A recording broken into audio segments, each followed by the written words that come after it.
Hello, I'm Laura. I'm 27 years old, and as you might guess, I have a story to tell. But before diving into the details, let me introduce you to the main characters of this tale. First, there's Gabriel. He's my boyfriend, an incredibly sweet and caring guy. We've been in a relationship for 2 years, and although we sometimes argue like any other couple, we generally get along very well. Gabriel is a man with a smile that could light up an entire room, and his laughter is contagious. He's a good man, and that's what matters most to me. Then there's Matteo, my nephew. He's 18 years old, a smart and energetic young man. His mother, my sister, passed away a year ago, and since then, he's been living with me. I've taken on the responsibility of caring for him, and though it can sometimes be challenging, I want the best for him. Now, let me tell you how their lives and mine intertwine in a twist that even I didn't see coming. Gabriel and I began our relationship with the typical excitement of any new couple. Everything was thrilling, full of surprises and adventures. We fell madly in love, and for a while, it felt like nothing else mattered. But over time, as often happens in any relationship, the novelty began to fade. Passion turned into comfort, and the initial spark started to wane. Don't get me wrong, Gabriel is still amazing, and I love him with all my heart, but we felt like something was missing. That initial excitement was no longer as intense. We were both working a lot, and our lives had become routine. Matteo, on the other hand, was a constant source of energy and fun. Despite his youth, he shared a special bond with me. We laughed together, shared secrets, and had deep conversations. Often, when Gabriel had to travel for work, Matteo and I spent time together. It was as if he filled a void I didn't even know existed. It was during one of those moments when we were alone that something more began to happen. I felt a spark, a special connection that went beyond being an aunt and nephew. I noticed Matteo felt the same from the way he looked at me, with an intense, deep gaze that seemed to be asking me for something. After that moment when I noticed Matteo's look, things started to change. Every time Gabriel left for work, and we were alone at home, the atmosphere became more tense, more charged with something I couldn't define in words. Matteo became more attentive and closer. Every time I bent down to pick something up or turned around, I felt his gaze fixed on me. It was an intimidating feeling, a shiver running down my spine. And what unsettled me even more was that I didn't feel the need to look away from his gaze. It seemed like every conversation, every interaction had a different tone. We laughed as before, but now the laughter was loaded with hidden meaning, a connection neither of us dared to openly explore. The most disconcerting thing was that Matteo no longer seemed like a boy but a man. His voice had a deeper tone, his body looked more defined, and his eyes were full of desire. How had it come to this? How could I be experiencing this forbidden attraction towards my own nephew? We came closer and pulled away, like two magnets attracting each other, but fearing the inevitable collision. We tried to hide what was happening, knowing it was wrong in every sense. Sometimes, our conversations became awkward, our silences uncomfortable. The tension grew day by day. At times, our casual touches became more intimate, a touch that lasted a bit longer than necessary. A hug that lingered more than it should have. We knew we were playing with fire, that this secret game could ruin our lives, but the attraction was irresistible. When Gabriel went to work and Matteo and I were left alone at home, the tension increased. Every moment became an opportunity for our feelings to overflow. Even when I tried to ignore what was happening, I constantly felt his eyes on me. One of the things that disconcerted me the most was the feeling of being watched while I slept.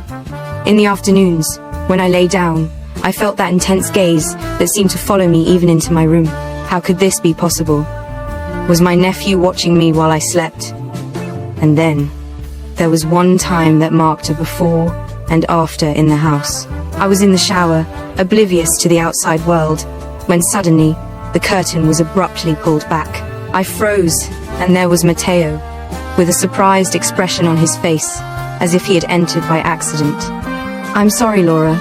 I didn't know you were here," he said quickly, withdrawing and closing the door behind him. But something in his look told me it hadn't been an accident. It had been secretly planned to happen at just the right moment, and that only increased the tension between us. Every time I talked to Matteo, his eyes never stopped looking at me, and it wasn't just a simple look. It was a gaze filled with desire, a look that made me feel like I was burning inside. It was as if his eyes knew something I was trying to ignore. Matteo spent more and more time talking to me. Our conversations grew more intimate, more loaded. It was as if he knew exactly what to say to keep me captivated. My feelings towards Matteo became increasingly confusing. On one hand, and despite being my nephew, I felt an attraction to him, a desire that consumed me. On the other hand, there was my boyfriend Gabriel, to whom I had never been unfaithful. Sometimes, I thought about putting an end to all of this, about talking to my nephew, and ending everything once and for all. But there was also a desire inside me that urged me to continue, something that kept me in this dangerous game. So here we are, moving forward in my story, and things are becoming more complicated, more dangerous. One day, while Gabriel was at work, Matteo and I were alone at home. The atmosphere was charged with desire, as always. But this time, something in the air was different, as if we both knew we were crossing a dangerous line. We were in the kitchen, I was preparing lunch, and he was close to me. Matteo began to flirt shamelessly. It was a dangerous game that neither of us seemed willing to stop. "Laura, you have an amazing way of cutting vegetables," Matteo said, with a mischievous smile. I tried to keep my composure, not to give in to his insinuations, but at that moment, I felt desired. I knew what we were doing was wrong, that I had Gabriel, whom I loved, but something about the attraction I felt for my nephew Matteo was irresistible. "Matteo, we should stop," I said softly, but my words sounded more like an invitation than a rejection. He slowly approached, his eyes fixed on mine. His hand brushed against mine as I held the knife. I felt a knot in my stomach, a mixture of excitement and adrenaline. "Laura, I can't help it," he murmured, his warm breath brushing against my skin. Our faces were inches apart. I knew I was crossing a line I shouldn't have crossed, but my resistance was crumbling. Every part of my body was in conflict, and before I could think clearly, our lips met. It was a fiery kiss, full of desire and longing. I knew I was betraying Gabriel, risking everything I had with him. But in that moment, I couldn't think clearly. We kissed intensely. My hands clung to him, and his arms surrounded me tightly. We were two lost souls in the heat of passion, not thinking about the consequences of our actions. Finally, we separated, breathless, with eyes full of desire. I looked at Matteo, my heart pounding, and knew there was no turning back. "This is wrong, Matteo. We can't go on like this," I whispered, but my words sounded hollow, as if I didn't truly believe what I was saying. He nodded, but his burning gaze remained fixed on me. "I know, Laura, but I can't help it," he said, his voice trembling with the same intensity we felt. That afternoon, we moved away from each other, aware that we had crossed a line from which there was no return. The tension in the air was even denser. The guilt weighed on us, but at the same time, the attraction kept us together like magnets.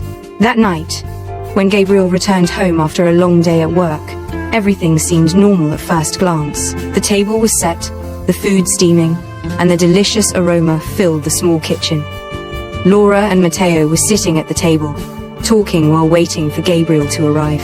However, for me, that night was anything but normal. There was something in the air, an invisible weight carrying the tension of what had happened between my nephew Matteo and me. As I looked at my nephew, I tried to stay calm and hide any signs of nervousness. Matteo, for his part, was acting with the same naturalness, as if nothing had happened. Gabriel arrived tired, but with a smile on his face when he saw me and his dear nephew Matteo. The three of us sat around the table and began to have dinner. During the meal, Gabriel shared anecdotes from his day at work, and I tried to participate in the conversation, though my mind was elsewhere. Every time I exchanged glances with Matteo, I felt a chill run through my body. There was something forbidden, thrilling, and dangerous about what we were doing, and we were both aware of it. I struggled to keep my composure, but my heart pounded uncontrollably every time Gabriel looked at us. Gabriel, unaware of what was happening under our own roof, continued talking and laughing, suspecting nothing. To him, Matteo was like a younger brother, a boy who needed care and guidance. He couldn't imagine that my trust was silently breaking. The dinner passed in an uncomfortable atmosphere, with awkward silences and forced laughter. Matteo and I were caught in a web of secrets and desires that threatened to collapse at any moment. We both wished for dinner to end soon, so we could retreat to our rooms and escape the unbearable tension. Finally, Gabriel finished his dinner and got up from the table. "Well, guys, I'm exhausted. I'm going to bed early tonight," he announced as he headed to his room. Matteo and I nodded nervously and quickly gathered the dishes to clean the table. When we were alone in the kitchen, Matteo and I looked at each other with complicity, knowing this was the moment to talk about what had been happening between us. I began washing the dishes, trying to find the right words to address the situation. Finally, Matteo broke the silence. "Laura, we need to talk about this," he said seriously. "We can't keep pretending nothing is happening." I sighed and set down the plate I was washing. I turned to Matteo with a look of anguish in my eyes. "I know, Matteo. This is a mess. A big mess. I can't believe we've come this far." Matteo approached me and took my hands. "Laura, I know this is complicated, but we can't ignore what we feel for each other." We both knew it wouldn't be easy. There was so much at stake, and the consequences could be devastating. But we could no longer ignore what was happening. The night had come to an end, but things were just beginning. That night, after the uncomfortable dinner with Gabriel and Matteo, I was in my room, alone with my thoughts. The tension in the air still lingered, and my mind was filled with conflicts and doubts. I lay in bed, staring at the ceiling, trying to process everything that was happening in my life. My emotions were a mess. On one hand, I felt guilty about what had happened between Matteo and me. I knew I was betraying Gabriel's trust, the man I loved and had shared these past few years with. But on the other hand, I couldn't deny the intense attraction I felt for Matteo, a connection that had grown uncontrollably. My thoughts turned to Gabriel. I couldn't bear the idea of hurting him in the way I was doing. He trusted me, and I was betraying that trust in a way he couldn't even imagine. I wondered if he would ever find out the truth, if he would be able to forgive me if he did. Matteo also occupied my thoughts. He was my nephew, and even though he was no longer a child, the age difference between us made this attraction even more complicated. What was going through his mind? How had I come to have this desire for my own nephew? I didn't want to ruin his life or the relationship I had with Gabriel. Then, the next morning, Gabriel had gone to work as usual. I was lying on my side, feeling the warmth of the sheets wrapping around me, when, suddenly, soft hands gently embraced me. My first reaction was to think it was Gabriel, my boyfriend, who had unexpectedly returned from work. But when I turned my head to look, I found Matteo's intense eyes just inches from mine. Surprise overtook me, and for a moment, I didn't know how to react. My heartbeat quickened, and my mind was trapped and filled with emotions. I wanted to tell Matteo to get out of my bed, that this was wrong and inappropriate, but something inside me resisted. A tension charged with desire floated in the air, and we both seemed to be under the spell of an attraction impossible to ignore.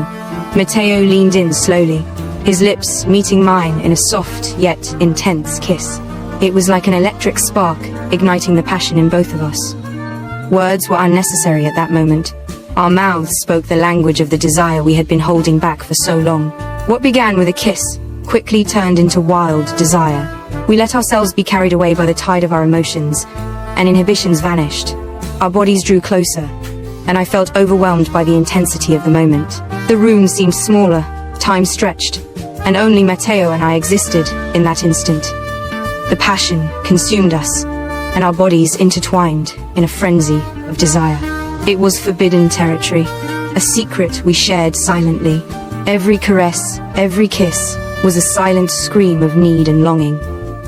During that instant, we ceased to be Laura and Matteo, aunt and nephew, and became two lost souls in a sea of passion. The voice of reason tried to break through in my mind, reminding me of what was at stake, the betrayal we were committing, and the damage this could cause. But the burning desire between us was overwhelming, and reason faded in the heat of the moment. Finally, when the fire of passion subsided and our bodies separated, we were left exhausted and breathless. I stared at the ceiling, trying to comprehend what had happened. The room was filled with an uncomfortable silence, and we were both aware that we had crossed a line we should never have crossed. Matteo broke the silence with a look full of guilt and regret in his eyes. He whispered my name in an almost inaudible tone, as if seeking forgiveness or something. But the words were stuck in my throat, unable to come out. My mind was filled with a mixture of overwhelming emotions: guilt, shame, fear, and desire. I knew what we had done was wrong in every way, that I had betrayed Gabriel's trust and damaged our family relationship in an irreparable way. With a deep sigh, Matteo got up from the bed and began to dress in silence. We were both aware that we couldn't go back and undo what had just happened, but now we bore the weight of our actions. When he finally left the room, I was left alone, feeling like the whole world was crashing down around me. As I stared at the ceiling, I realized everything had changed irrevocably. The consequences of what we had done would cast a shadow over our lives, and there was no turning back. My mind was filled with unanswered questions. How would I face Gabriel? How could we move forward as a family after what we had done? And most importantly, how would we deal with the guilt that would haunt us from now on? After that intense morning with Matteo, I knew I had to make a decision. My mind was filled with questions. I didn't want to lose Gabriel, my boyfriend, the person who had been by my side for so long, but I was also aware that what had happened with Matteo couldn't go on. We couldn't allow this situation to repeat itself. After Matteo left the room, I was left alone with my thoughts and a knot in my stomach. I knew I had to talk to him, to end what had arisen between us, and find a solution to this situation threatening to destroy everything. After hours of turning the situation over in my mind, I made a decision. I knew I had to talk to Matteo and put an end to what had started. We couldn't allow our relationship to move forward on this dangerous path. I needed to protect my relationship with Gabriel, the person I loved and wanted to share my future with. So that afternoon, when Gabriel left for work as usual, I sat down with Matteo in the living room. The atmosphere was tense, and we were both aware that a difficult conversation was coming. I tried to find the right words to explain to Matteo that this couldn't continue, that we needed to end what had happened between us. Matteo, I need to talk to you, I began, and his gaze filled with concern as he nodded. What happened this morning was a mistake. It shouldn't have happened, and I know you know that too. This isn't right, and we can't keep going down this path. Matteo lowered his gaze, and I could see the guilt in his eyes. I'm sorry, Laura. I shouldn't have let this happen. I sighed and continued. Matteo, I know you're an adult and have your own desires and feelings, but you're also my nephew, and I'm your aunt. This is inappropriate and wrong. Not only are we risking our family relationship, but also my relationship with Gabriel. Matteo nodded sadly, and I knew he understood the gravity of the situation. You're right, Laura. This shouldn't have happened. I don't want to cause you problems. I'm glad you understand, I replied, feeling a momentary relief. Matteo, I need you to leave this house. Go to your other uncle's house. I know he'll take you in. From there, the university will be closer, and you can continue with your life. Matteo nodded again, this time with determination. I understand, Laura. I'll do that. I knew this was the only possible solution. I didn't want to hurt Gabriel, and I didn't want the shadow of what had happened between Matteo and me to keep haunting us. After that conversation, Matteo packed his things and went to his other uncle's house. When Gabriel came home from work, I told him Matteo had gone to his other uncle's house, because the university was closer from there. I hid the true reason behind his departure. I didn't want to hurt him or destroy our relationship. And so, Gabriel and I continued our life together. As time went on, the episode with Matteo became a distant and painful memory. Despite the guilt that continued to haunt me, I knew I had made the right decision to put an end to that affair with my nephew. Thank you for being part of this gripping story of infidelity. If you want to continue enjoying and exploring other exciting stories, I invite you to subscribe. Join our community so you don't miss a single video. Click the subscription button to receive instant updates on our upcoming stories. I look forward to seeing you in our next video. Don't miss it, subscribe now, and discover a world of fascinating stories featuring Laura, Gabriel, and Mateo.